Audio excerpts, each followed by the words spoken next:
And with that, let's get started today. I would like to bring on our moderator for today's panel, and that is Maya Miller. Maya is the politics reporter at Cal Matters, and we're so pleased to have her as a partner here today to introduce our panelists and talk a bit about Prop 50. Maya? Thank you so much for having me, Robert. And it's a pleasure to be here. Prop 50 feels like many, many years ago for those of us who are in the business of keeping track of the news, but it's wonderful to be able to kind of remind ourselves where we've been and where we're going. So if you'll come back in time with me a little bit to last summer, what is Prop 50? Let's just remind ourselves what Prop 50 is.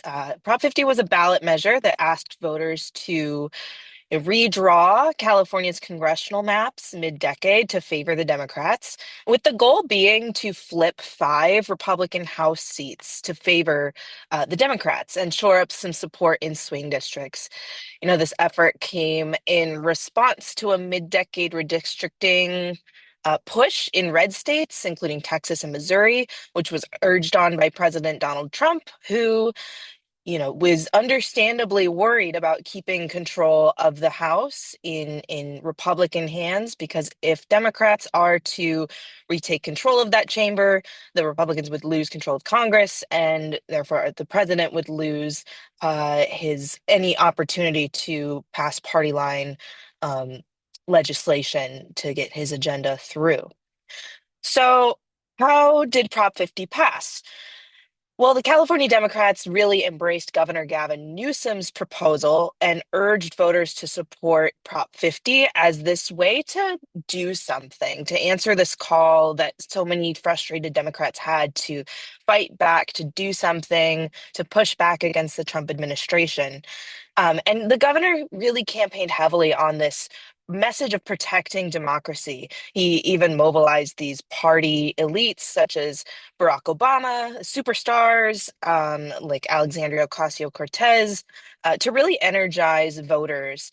And what was really helpful to the yes side is that they raised a lot of money. They outraised and outspent the no side nearly 2 to 1. They raked in close to $97 million.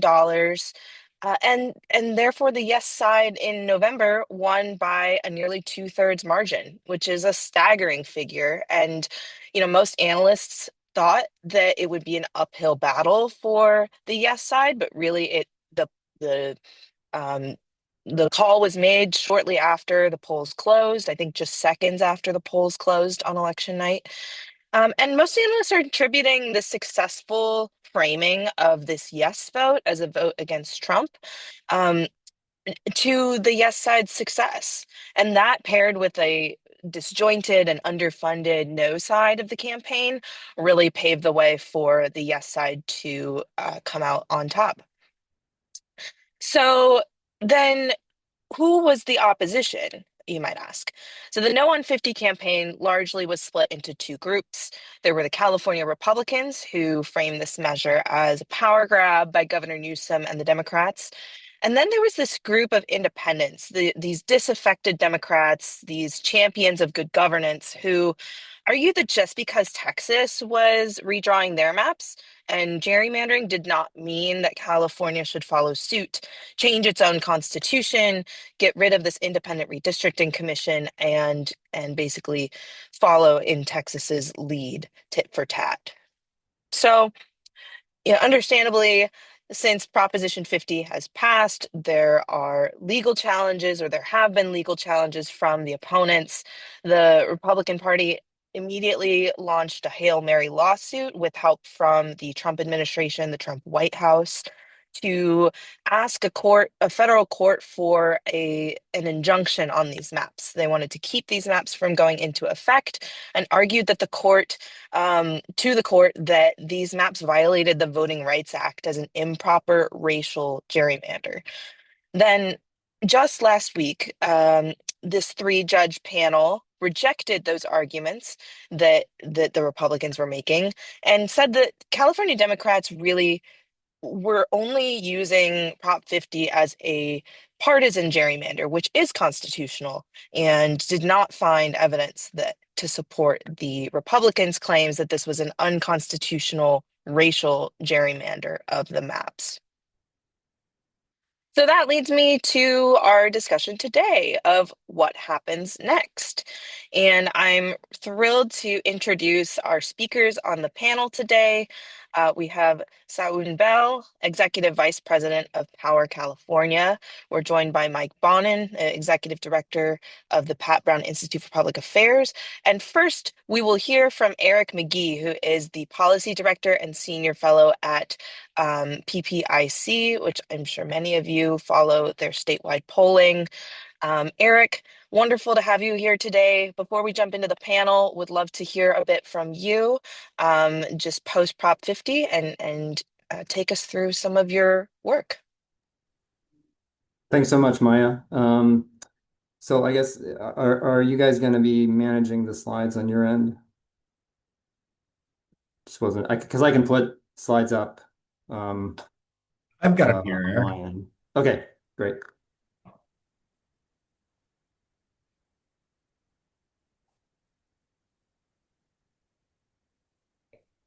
I'm just going to be walking through a little bit of analysis of the maps very quickly to give people a sense of what they do, how much they change the status quo, and so therefore what we might expect moving forward.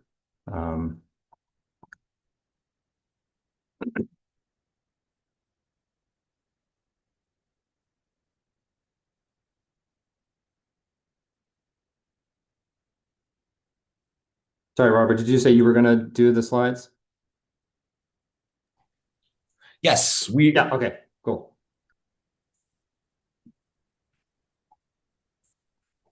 I've got your second slide up, Eric.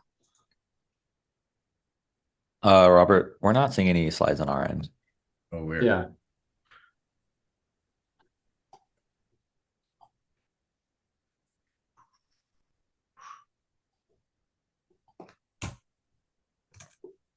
There we go. Great. You could actually go to the third slide. I had a couple slides that were sort of out of order. So this is kind of we don't have to go into this too much in detail because Maya already talked about a lot of it, but Proposition 50 was a response to Texas. It was meant to be kind of 5 seats, Democratic seats in California to match the 5 seats in Texas. The key thing to understand here about the outcome, I think, just as an election outcome, is that it passed, as Maya said, with a really healthy majority. Compared to the 2024 Harris vote, it was 6 points more.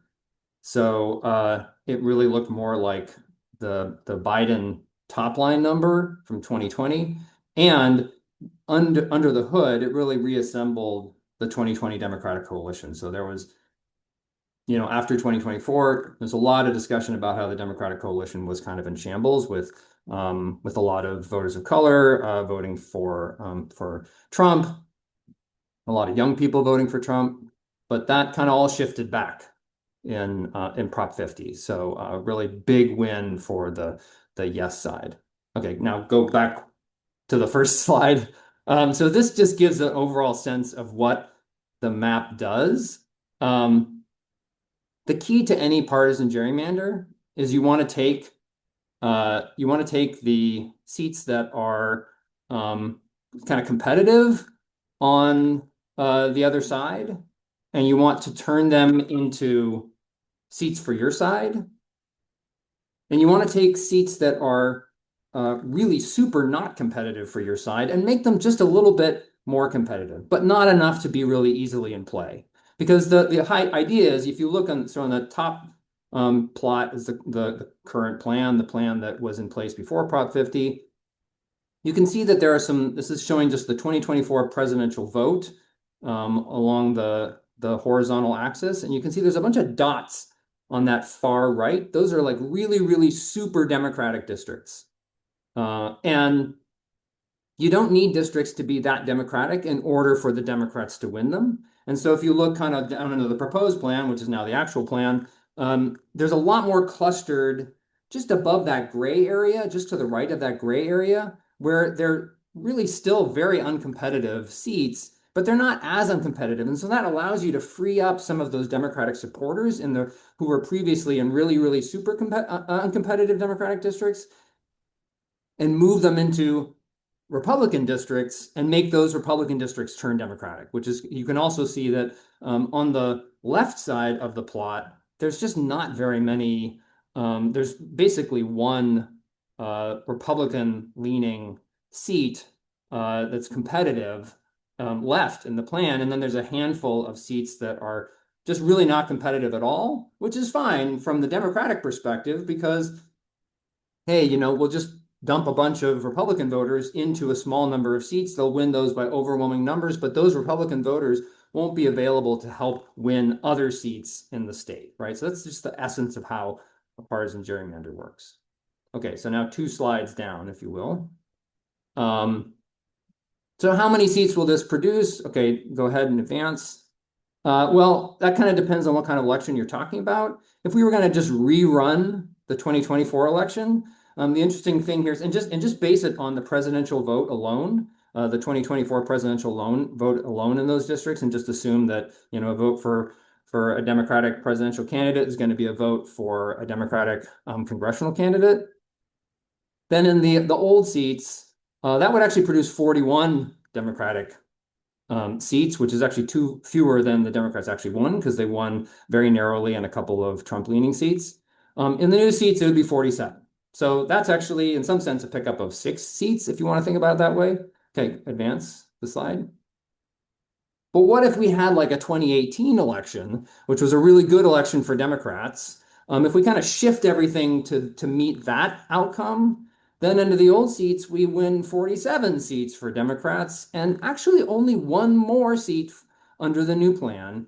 And that's because there's a lot of competitive, from that last plot that I showed you, there's a lot of competitive Democratic seats, but not a lot of competitive Republican seats. So there's not a lot of opportunity for Democrats to pick up much more than these 5 seats. So if you imagine that, okay, relative to where we are right now, which is 43 Democratic seats, there's probably about 48. There's a lot of reasons to expect that 2026 is going to look a lot more like 2018 than it does like 2024. And so probably that'll give us the 5 seats that the proponents of Prop 50 promised. And then advance 1 more. We also can look at a 2014 election, which was an election that was good for Republicans. And here you can see that under the new seats, it just basically matches the status quo. The new plan shores up. There were several Democrat seats that the Democrats won in 2024 just by the very narrowest of margins. The new plan shores up those seats so that they're no longer at risk, and then hands the Democrats a few more. Okay, advance. This is just a map of the new plan. And you can see that there are like a couple of, even though there's like, this comes from a website that I'm a part of called Plan Score, where we actually have a statistical model to predict the outcomes of races. And when you have a statistical model like that, it turns out that some of these seats that seem rock solid, one way or the other, with the presidential vote alone, become a little bit more uncertain. But you can see kind of where the uncertain seats are, you know, to the east of Sacramento, in the Central Valley, and in the Inland Empire, east of Los Angeles. Okay, go ahead and advance. So what are these, how are things kind of shaking out in the wake of this plan? Well, first of all, Democrats have it easy. It's been designed to make it easy for Democrats. So there's not really any Democratic incumbents who are going to have a tough time with this new plan. Republicans, on the other hand, they have kind of a game of musical chairs. They don't have as many seats that they can win as before, but they still have the same number of incumbents. So there's already potentially one conflict between Ken Calvert and Young Kim, where they're going to run against each other for a seat that's more comfortable for a Republican. Darrell Issa still says that he's going to run in San Diego. He's briefly entertained the idea of moving to Texas and running in Dallas, but he's said now that he's going to run in San Diego. David Valadao, he has actually some decent options in the Central Valley, and he traditionally outperforms the Democratic complexion of his district. So he may actually be in good shape. We'll just have to see. Kevin Kiley doesn't have a whole lot of options, and he hasn't really made a decision yet, but he seems intent on running again. He's been one of the people who's been most outspoken against the new plan, and he actually proposed a bill in Congress to ban all of these kinds of mid-decade redistrictings. Doug LaMalfa, of course, passed away suddenly and unexpectedly just recently. That creates this sort of new opening. The rest of the Republican caucus is more secure. Vince Vaughn, Tom McClintock, Jay Obernolte, but that's not a lot of people out of the original group, right? So it's definitely not a great plan for Republicans. Okay, advance. There's also, I should note, no significant change in racial representation. So this actually was the basis of the lawsuit that Maya mentioned, was the idea that this plan was designed somehow to advance representation for Latinos in particular, but also for Asian Americans and African Americans. But really what this plan does is it kind of matches the existing plan on those dimensions. What I have here is majority districts that are actually a majority of a particular group, and there's only Latino districts that fit that description. There also are what you could call influence districts, which are districts, we define it as where a particular group is at least 30% of the population. There's no clear defined threshold for what an influence district would be. It's just a district where you can imagine that a particular group is going to be needed in order to build a winning coalition. And so we said 30%. And by that criterion, there really has been almost no change. So there's one more Latino influence district under the new plan than under the old plan, but otherwise exactly the same. Okay, go ahead and advance. And then there's also the commission that this new plan replaces. Commission product was supposed to avoid some weird geographic representation results. So they were supposed to try to keep counties intact and cities intact within single districts, and also avoid kind of weirdly shaped districts, what people call compactness, try to make the districts compact. And really on all of those dimensions, the new plan pretty much matches the old plan. The districts are a little bit less compact. They're a little bit more weirdly shaped, but not dramatically so. A lower number on that compactness score is kind of more weirdly shaped. I will note that for each county and city, there are more splits. So the cities and counties that are split more ways under the new plan than under the old plan, but there are not more counties and cities that are split. Okay, go ahead. What about other states? Well, so far, there have been pro-Republican redraws in Missouri. It might be referended. It's not clear yet, so it might be overturned. North Carolina, Ohio, which actually had to redraw, and ended up redrawing in a more Democratic-friendly way than many people thought, but still produces more Republican seats. And then, of course, Texas. On the Democratic side, so far, Utah has actually is also on the way to redrawing. That was a court mandated change, and that'll probably produce maybe one more Democratic seat there. What's possible? You could have some redraws, particularly in Florida and Kansas. It's not clear yet.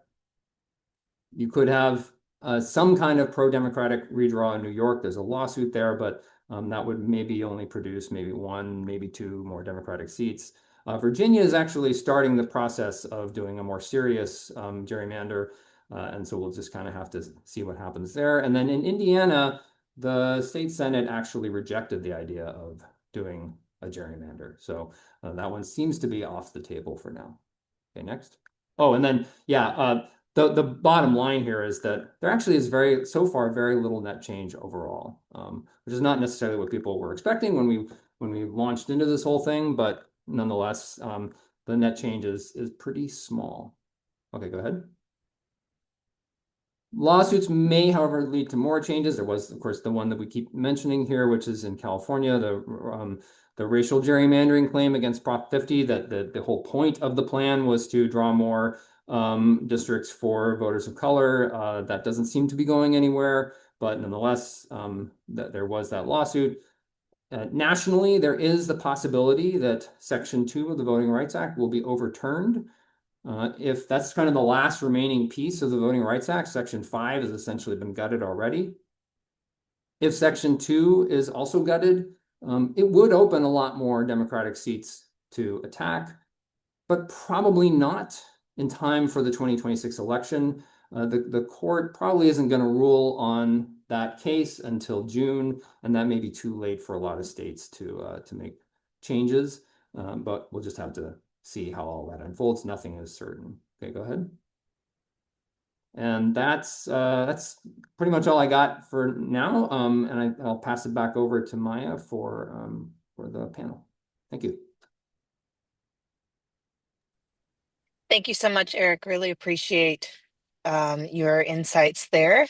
And I'm looking forward to hearing your thoughts as well on this panel. So let me just briefly introduce our other two panelists. We have Saan Bell as Executive Vice President of Power California, and Mike Bonin, Executive Director of the Pat Brown Institute for Public Affairs.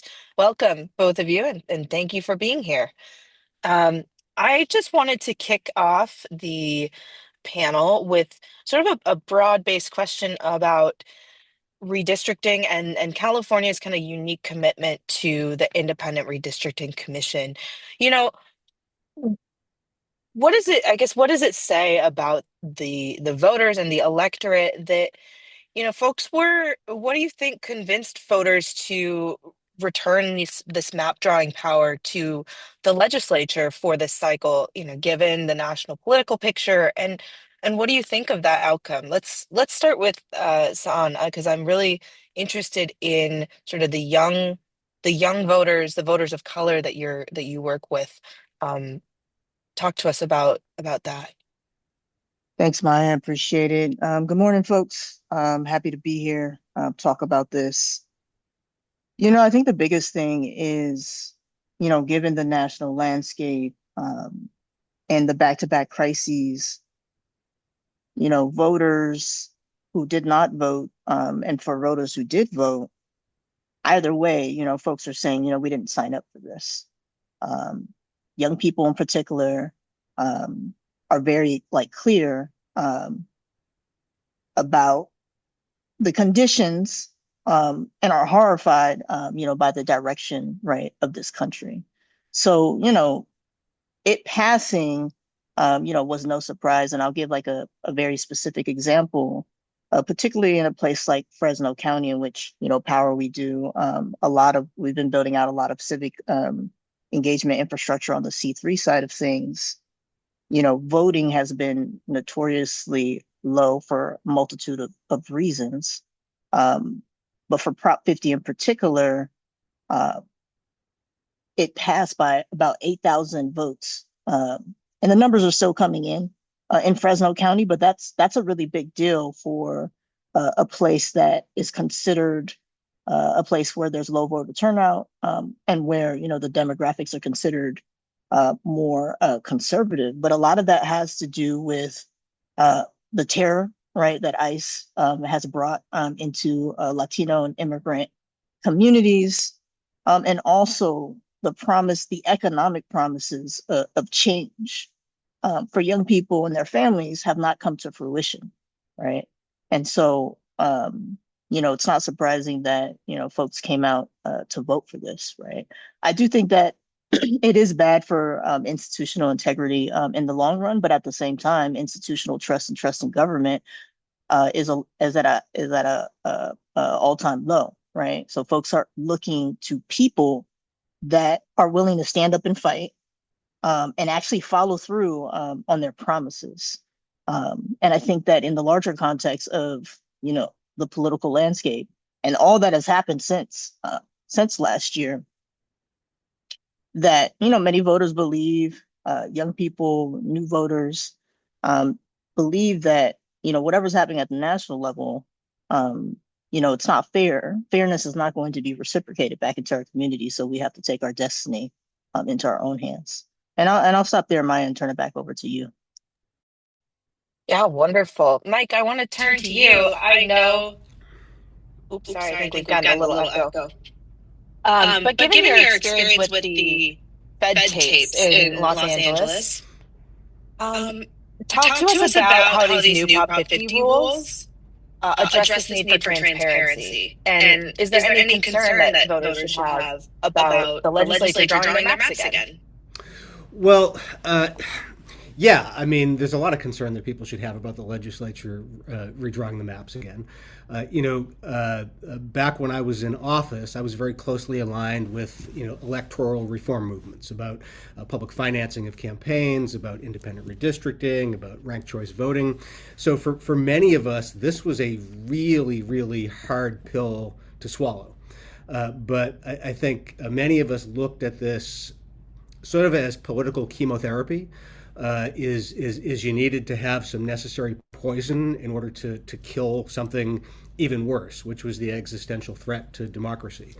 And it was real hard for those of us who worked very hard on independent redistricting to vote in favor of this. But most people did so enthusiastically because we realized the risk of not doing so was so much greater. Right, failing to act on this and allowing Trump to have unlimited power would, result in a federal government imposing rules that might require voter ID, that might require or that might completely undo voting by mail. Right, so the threats to the electoral system were even greater than this one. One of the things that was very sort of hard to square was the transparency argument, right? I mean, on one hand there was no transparency, right? This was just sort of cooked and then thrown before the voters.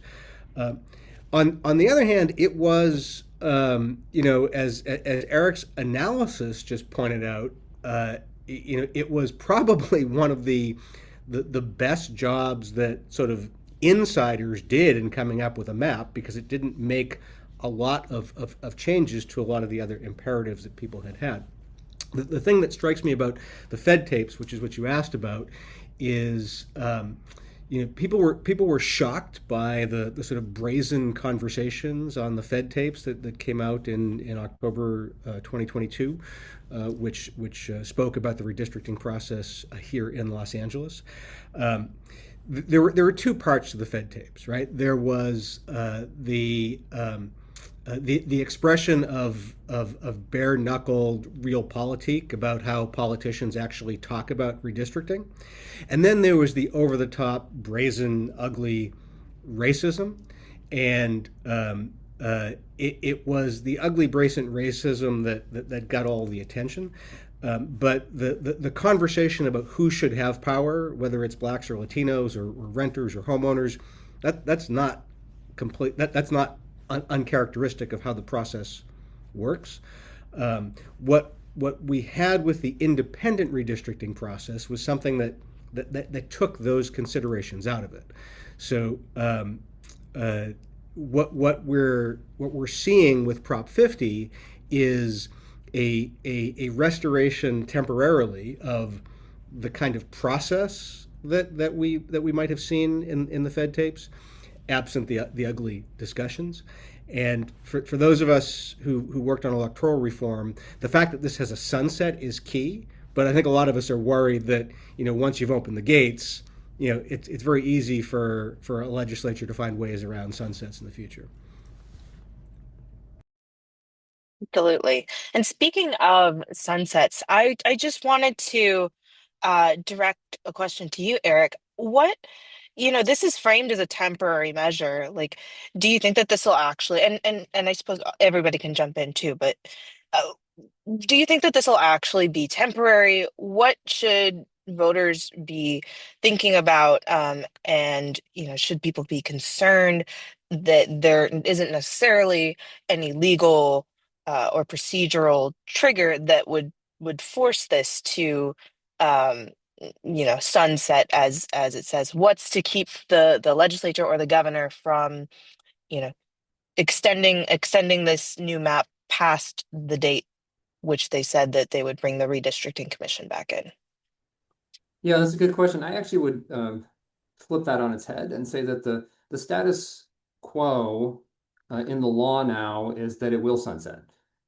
And the change to the status quo would be to pass a new amendment to the Constitution that would extend this new arrangement.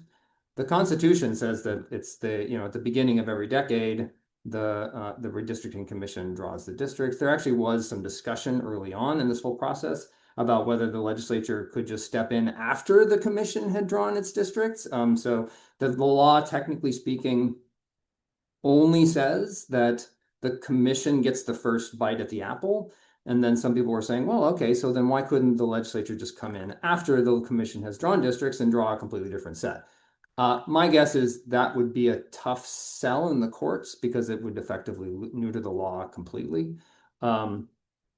But nonetheless, that could be one route. Otherwise, you're going to have to go back to the voters and ask them to do this again. Now, the question is whether the voters would be open to extending something like this. I think it'll depend a lot on what the politics of the moment look like at that point, and we're talking several years in the future.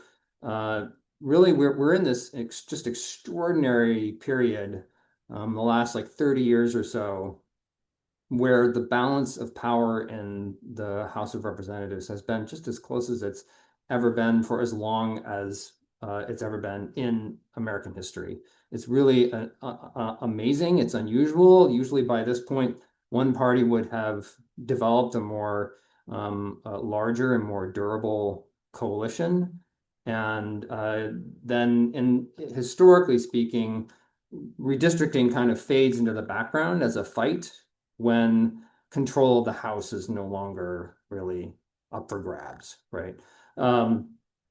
So if some kind of shift like that happens between now and 2030, then my guess is there wouldn't be any pressure to continue. Otherwise, it seems reasonable to think that somebody is going to suggest the idea, whether it proceeds forward or not, but that somebody is going to suggest the idea of continuing it because some of the same logic will apply potentially at that point as it does now, that the balance of power in the House is at stake. And, we need to make sure that every seat counts, et cetera, et cetera. But I will also just note one other thing, which is that as you saw in my numbers in the presentation, the 2026 election is probably going to be a good one for Democrats. And it is actually, I think it's likely, you can never know for sure, but I think it's likely that the Democrats will win control of the House of Representatives anyway, even if they hadn't done any response to what's going on in Texas and other states. Then the size of the tide will probably be big enough to overwhelm any kind of redistricting. And then it starts to come down into like, what do things look like in 2028? What do they look like in 2030? How do things shift around? Will the House be more in play at that point, which would kind of start to bring some of these redistricting considerations back into play? Wonderful. I mean, building off of that, I'm curious what everybody thinks about what the Prop 50 turnout says about the electorate. Was this just a referendum on the president? Or was there something more there that, particularly nonprofits, community leaders, folks who's are in the business of motivating voters to get out, mobilizing voters to get out? What what can we take away from the relatively high turnout in a special election in an off year, that Prop 50 motivated so many people to get out and vote?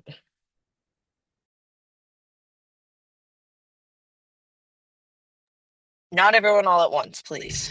I'll jump in, I guess. So I think there's a couple takeaways from it. One is, for me, the biggest takeaway is because of how surprised so many people were, including me. Right when this was being put on the ballot, I said, "This is going to be a hard sell. How do you get voters to turn out in a special election over something so arcane, something that is really legislative, minutia. I thought it was going to be an impossible sell. I thought it was going to be a hard thing for the governor. And I was pleasantly surprised to see the level of engagement. Part of it was, of course, this became a referendum on Trump. But I think the other thing that I took from it anyway is that we, and by that I mean political professionals, candidates, pundits, tend to underestimate voters and tend to underestimate how smart they are and how willing they are to engage. And if political professionals and candidates put as much effort into a campaign about the minimum wage or eliminating poverty or affordable housing as they did into this, which they considered an existential crisis for them, then we would see a lot more voter engagement on those issues as well. To me, I took it as a very optimistic and hopeful sign that voters are really deeply engaged as long as we meet them where they are and make the effort to do so. Anyone else want to jump in?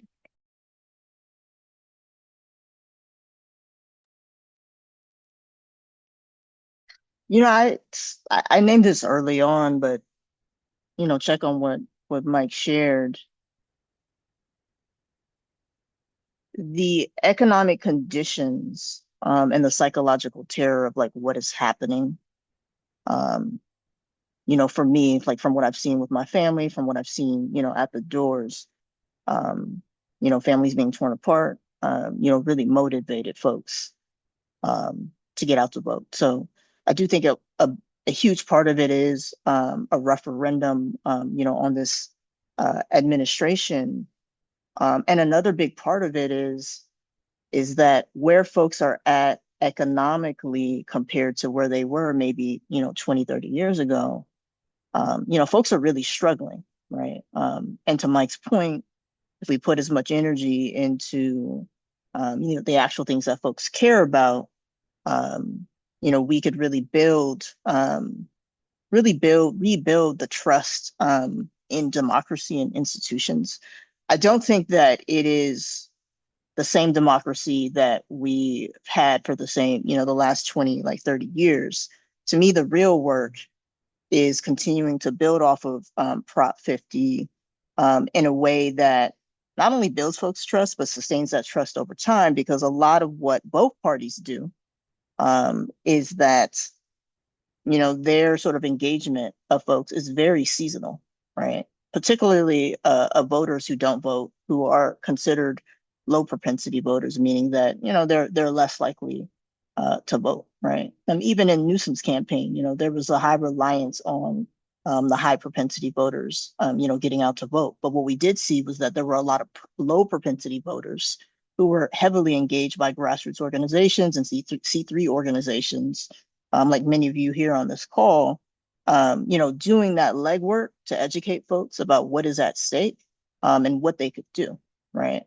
And at the same time, I remember particularly in Fresno and then also in Orange County, there was a lot of like threats by, I would just say the constituents of the Republican Party threatening to, block folks from voting, right, at the polls, right? And so you also had like an infrastructure of legal organizations who were stepping out to like support and make sure that, our elections were safe and protected for people to be able to, vote at the polls.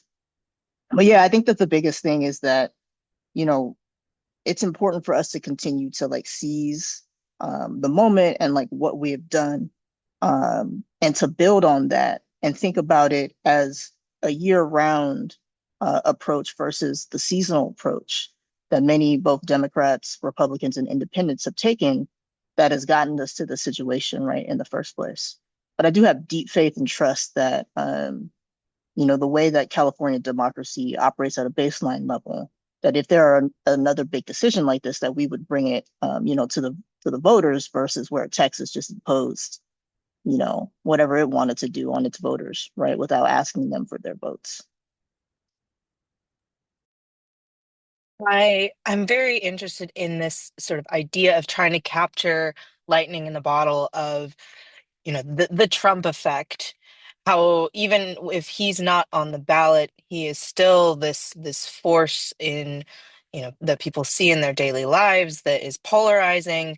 And I'm wondering what, as the parties find new messages in the post-Trump era.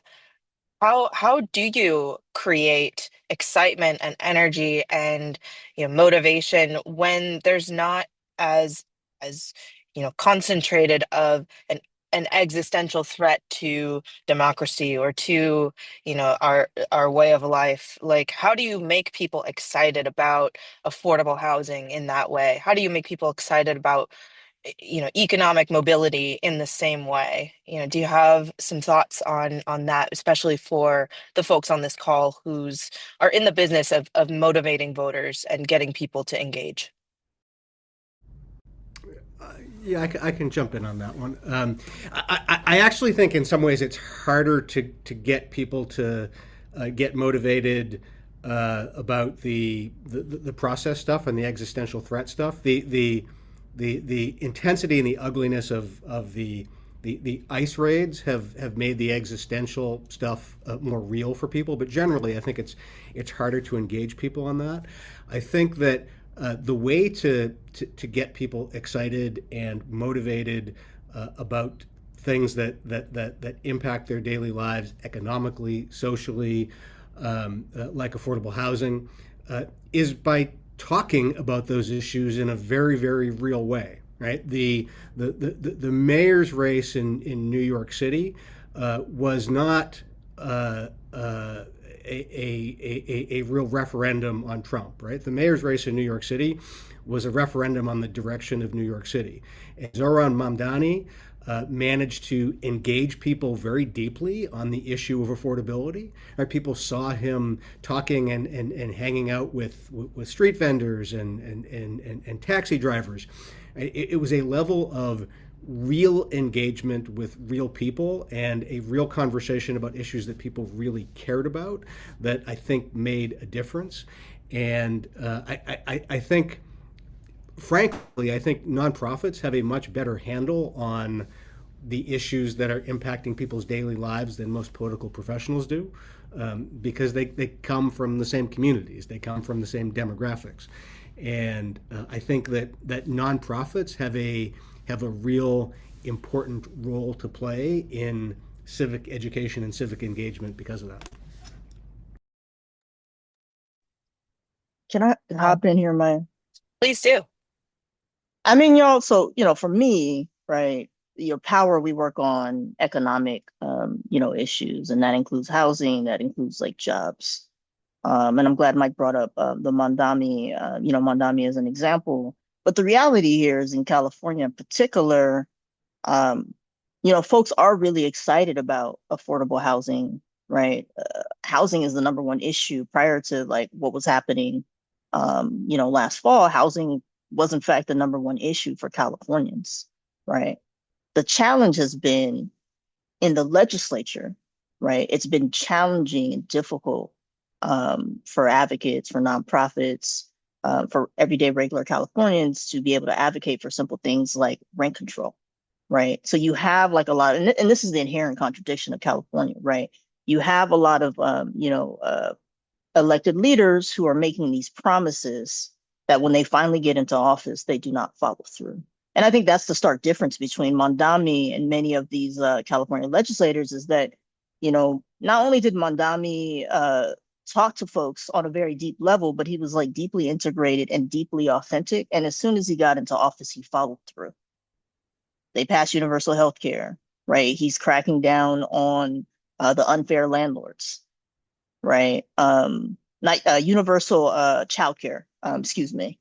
And the fact of the matter here is in California, many folks here, and I see many folks, in attendance, have been fighting for these same issues for the last 10, 15 years.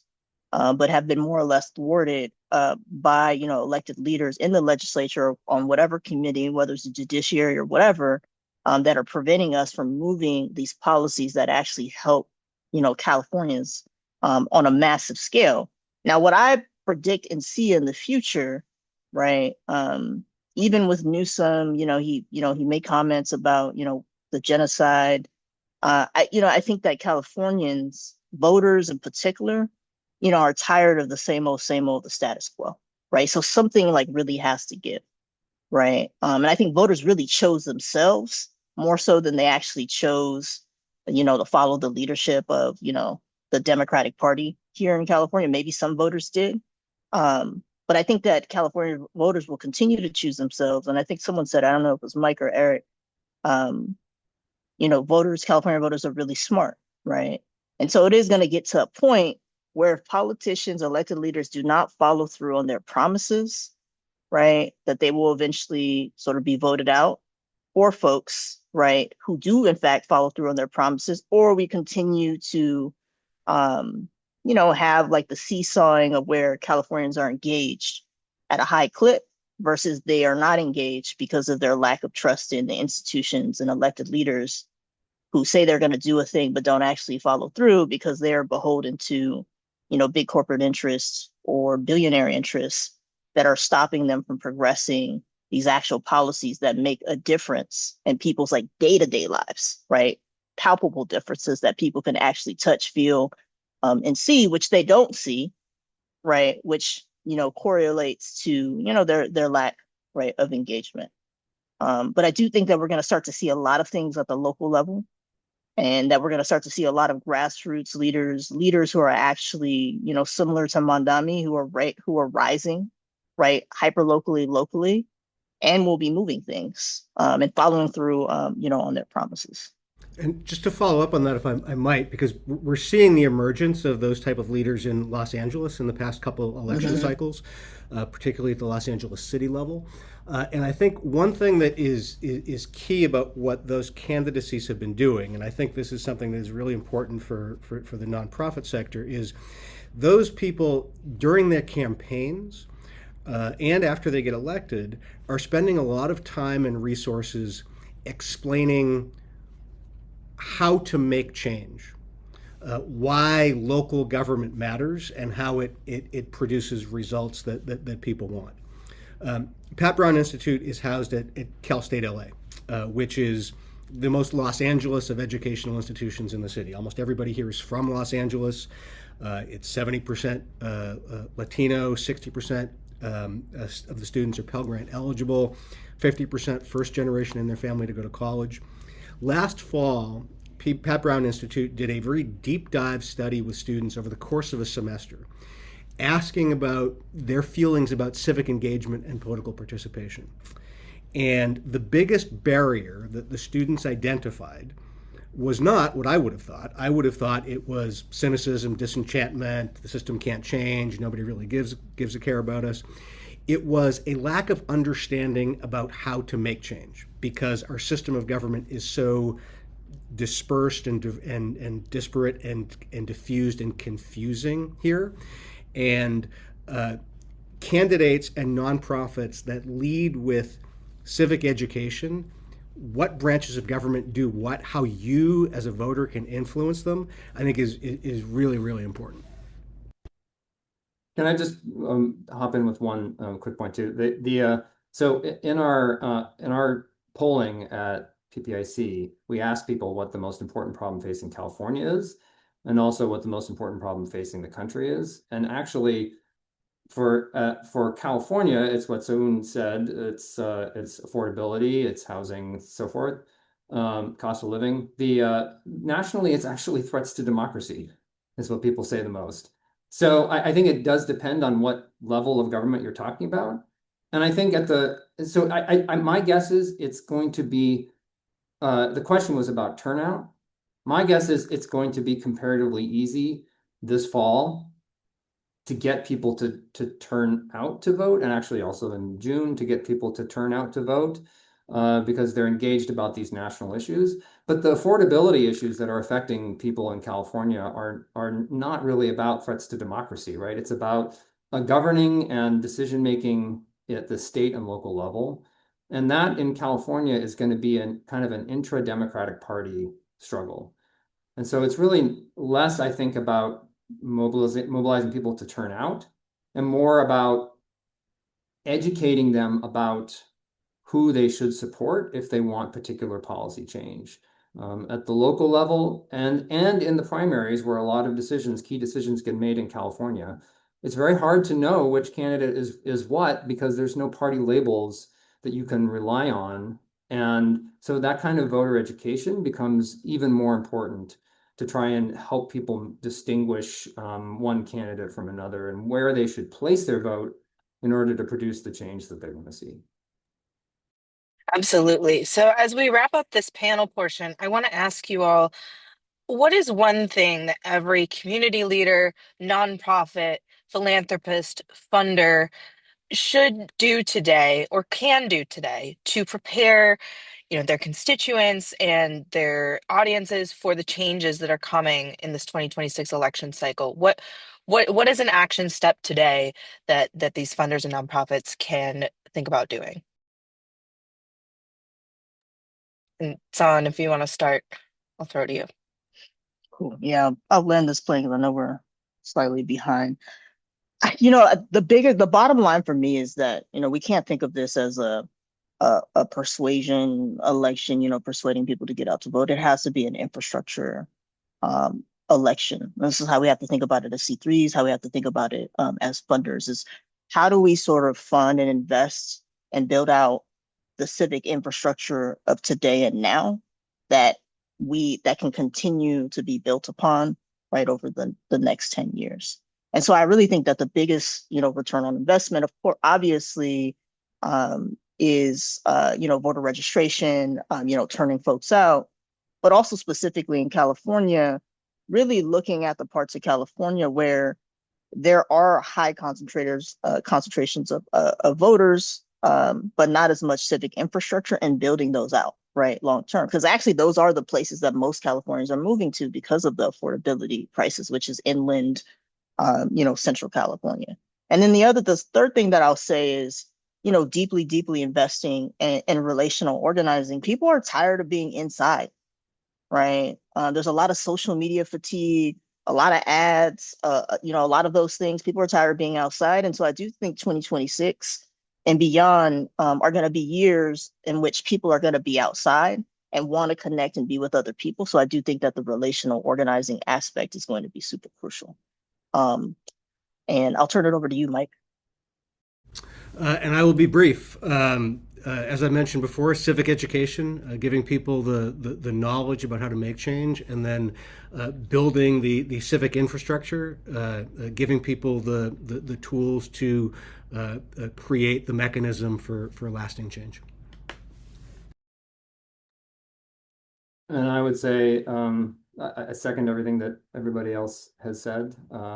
And I will say we are, in terms of the civic education, we are kind of building out some civic education stuff at PPIC. We've been doing some presentations for high school students, and we're, contemplating maybe a survey of young people and also building some resources that could go into classrooms. We don't have anything specific yet, but we're kind of planning some things out. We also have a video that's going to be coming out soon with our president, who talks about the structure of government and some of the basics of that kind of thing to help young people and maybe older people understand how the government works and how they can kind of approach it. So, but I think getting the message out about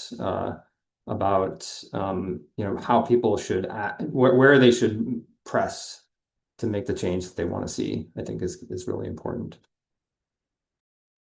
Wonderful. Well, thank you to our panelists. We will see you again for Q&A in just a little bit.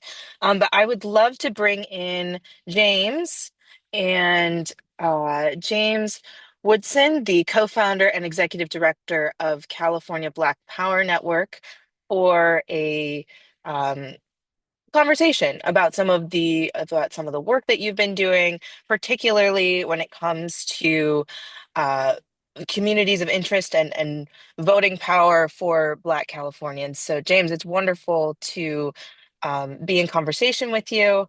And I guess I wanted to kick this discussion off with this question about, the state of California is really seeing something of a forced migration of Black Californians from traditional urban centers, such as Oakland and LA, to the Inland Empire, the Central Valley, inland California. How would you talk to us about how these new Prop 50 maps account for, these emerging Black communities? How does that affect their voting power, political influence? Or is this further diluting these folks' voices? Talk to us about that. Yeah, thanks, Maya. So first of all, thank you for moderating this discussion and for such a great panel. I'm glad they had the space to really dive into some important issues.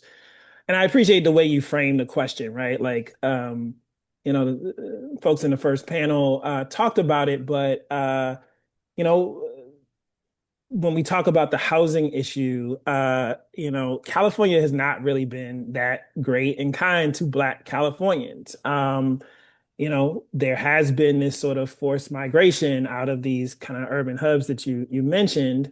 But not only that, right? That there has been a dispatching of CHP to cities, right? In similar ways that Trump has dispatched the National Guard. There has been the dispatching of agencies to dispel homeless folks, similar to the way the ICE has rounded up immigrants, right? There's been a sort of protecting of billionaires and wealthy people and not having them pay their fair share that has caused some of this migration.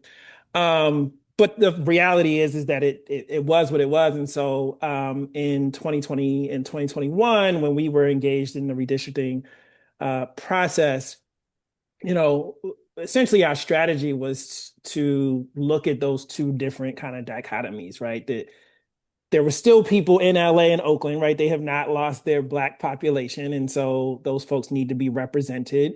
And yet there were also folks that were moving into these emerging areas that also needed to be represented. And so the question was, how do we hold on to power where we had it, and then build power where folks were moving? And so we had this sort of two-part strategy.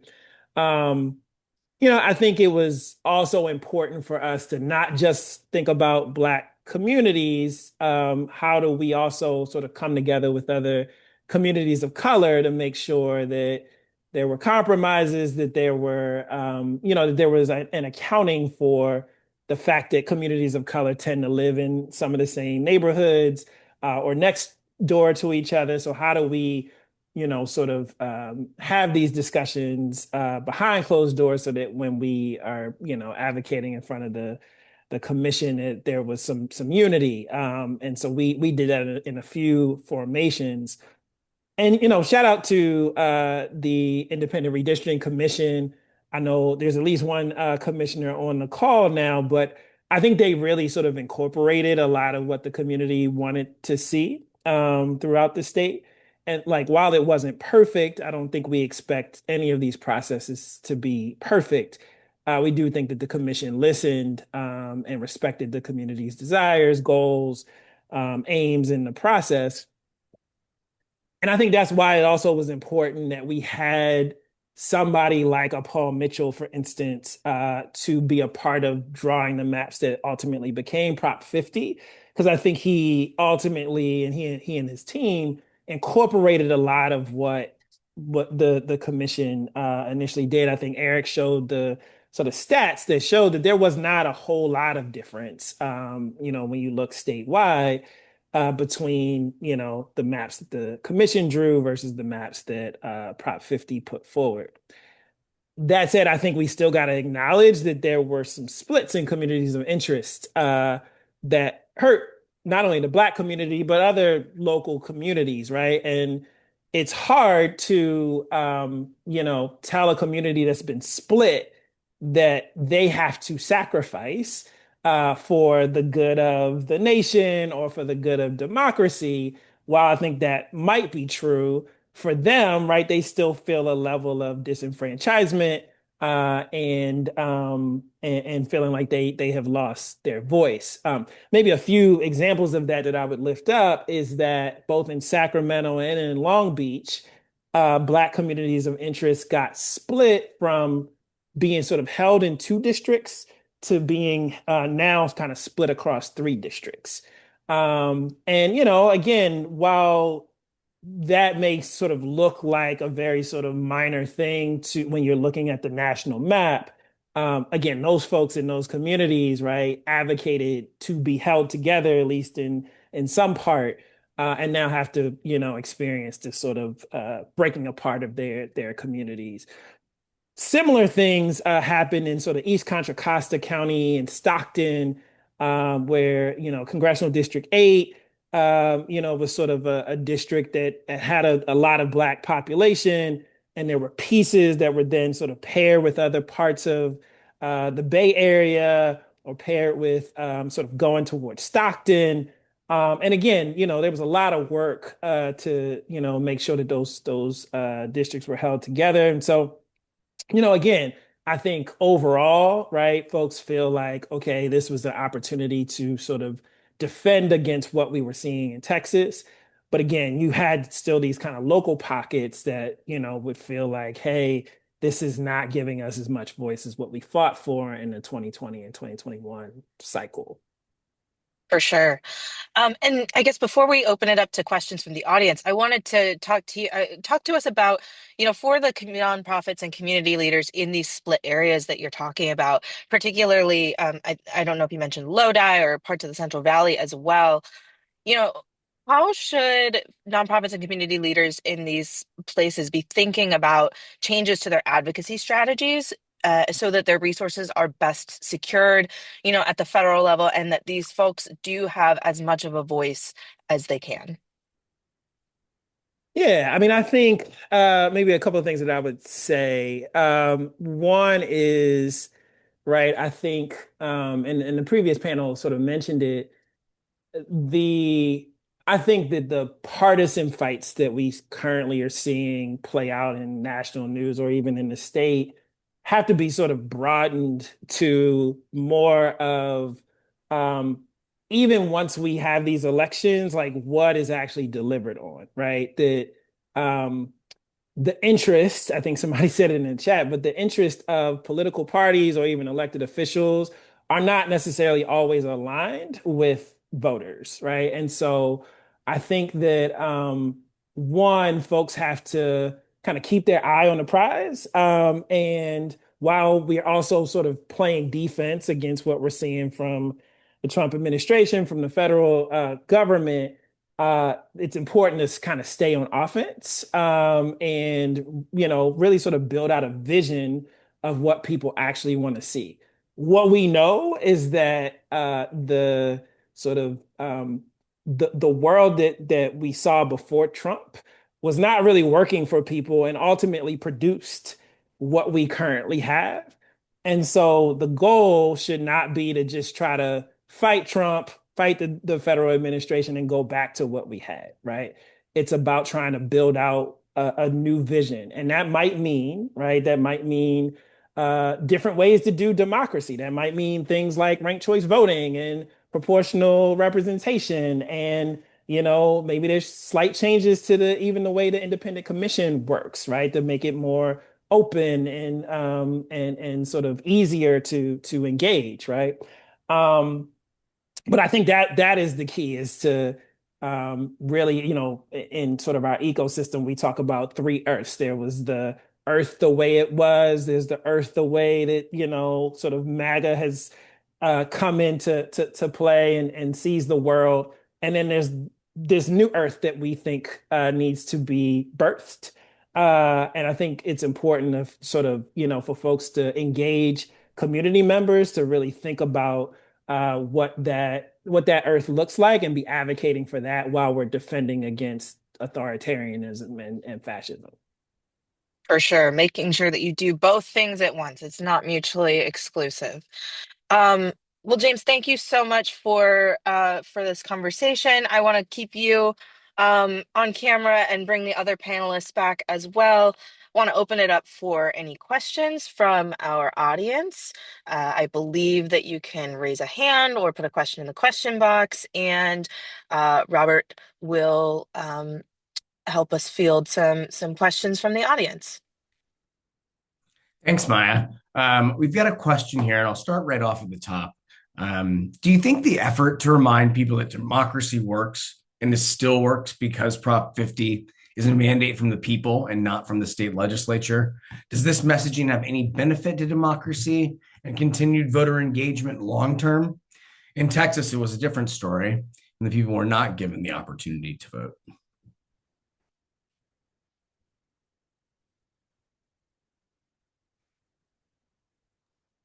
Not everyone all at once. Let's start with whoever. Yes, is the short answer, and I think that that was actually a factor in why it got such a big mandate in November, because I think voters appreciated that and understood that. Real quick, I think that's right. And I want to sort of remind us that turnout was about 50%. In 2024, it was 71. So we didn't obviously engage everybody. Which, I don't know if that was necessarily expected, but I just want to remind folks that like everybody was not engaged in this process and didn't show up. Maybe the other thing to say is that there were nationwide 90 million people that just didn't vote in 2024. 6.5 million in California, right? So I think Saum made this point. We still got folks who are not, either not engaged or don't see solutions in the current system. And so I think, yes, it was important to bring folks, bring the vote to folks. But I think people are still not seeing themselves represented in the political discourse. And I think there's a lot more work to be done around that. If there are no hands raised from the audience, I have one question that we didn't get to on the panel that I'd be really interested in hearing from you all about. And it's this question of if Prop 50 and mid-decade redistricting is considered a new normal, what does this mean for the future of independent and nonpartisan redistricting? And voters who are already skeptical of the political process, what does that mean for them? Anyone can jump in. I would say this mid-decade redistricting does raise questions about the independent commission process for Congress. It's easier to sustain for state legislatures or for local, but Congress is kind of a weird animal where each state draws its own plan, but they all feed into the same chamber. And so that just it raises these just very powerful political questions around unilaterally disarming and so forth that make it hard to sustain when it gets pressured.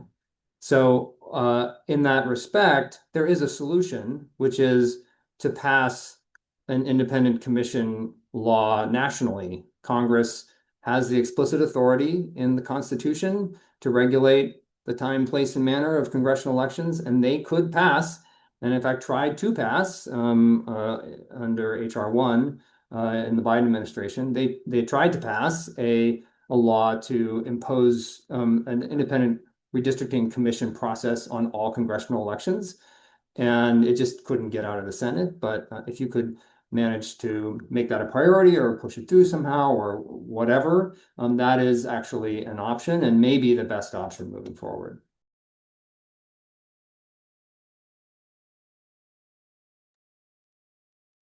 And then let's just finish off with a sort of a lightning round of takeaways for our nonprofit and funder and philanthropist attendees. What would, if you had to give one takeaway and one action step going forward as we move toward the 2026 midterms, and folks are thinking about how to engage the electorate and get people on board, what is one takeaway and one action step that everyone should take away from today?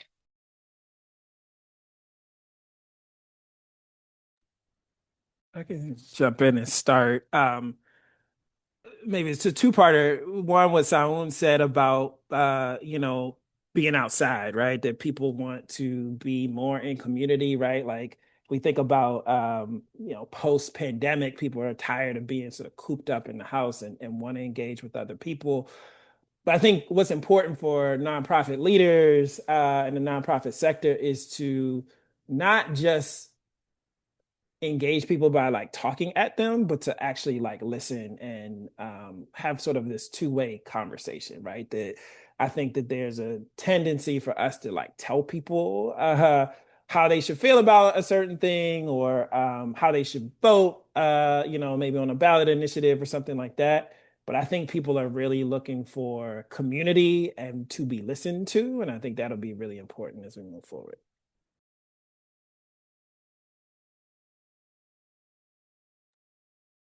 Yeah, and I would just say the voter education piece of this is just really important. Trying to provide as much information about not only for voters to know, what their new district looks like and what their options are, but also something about the candidates that they have as laid out in front. There's just not a lot of information out there about candidates in within party contests or about local races. Providing that kind of information just seems so important. I will also say there was in the chat, Miriam Aleo had a really good point, which is there's a change in the way the post office is managing the postmark so when you mail a ballot, if you mail it on election day, it may not be postmarked on that day, and so then it wouldn't be counted. There's a not insubstantial number of people who mail in their ballots on election day.